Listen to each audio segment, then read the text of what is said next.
মৰমৰ ছাত্ৰ-ছাত্ৰীসকল, প্ৰজ্ঞা ভাৰতীয় স্কুটিৰ স্কিম এপ্লাই কেনেকৈ কৰিব পাৰি 2024 বৰ্ষৰ বাবে মাননীয় অসমৰ মুখ্যমন্ত্ৰীয়ে কেবিনেটৰ পিছত এটা ভিডিঅ' প্ৰেছ বাৰ্তাৰ কথামতে অনলাইন এপ্লাইৰ এটা পৰ্টেল মুকলি কৰিব শিক্ষা বিভাগে। অনলাইনত পৰ্টেলত কেনেকৈ এপ্লাই কৰিব পাৰি নৰ্মেলি যিকোনো পৰ্টেলৰ ডেমো হিচাপে মই ক'বলৈ চেষ্টা কৰি আছোঁ আজিৰ ভিডিঅ'টোত।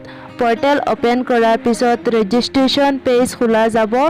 তাত মোবাইল নম্বৰ, ইমেইল আৰু নেম আদি টাইপ কৰি OTPৰ সৈতে ৰেজিষ্ট্ৰেশ্যন কৰিব। তাৰ পিছত পেজত লগইন কৰি নিজৰ পাৰ্চনেল ডিটেইলছ ফিলআপ কৰিব, ছেভ কৰিব। তাৰ পিছত এডুকেশ্যনেল পেজ খুলিব। তাত পাৰ্চেণ্টেজ, ছাবজেক্ট, কলেজ নেম আদি ফিলআপ কৰি ছেভ কৰিব। ফাইনেল পেজটোত এবাৰ ফুল প্ৰিভিউ কৰি I accept that declaration right tick দি ছাবমিট কৰি দিব। স্লিপ ওলাব, প্ৰিণ্ট কৰি লগত ৰাখিব। এইটো এটা পূৰ্বানুমান ভিডিঅ'। ধন্যবাদ।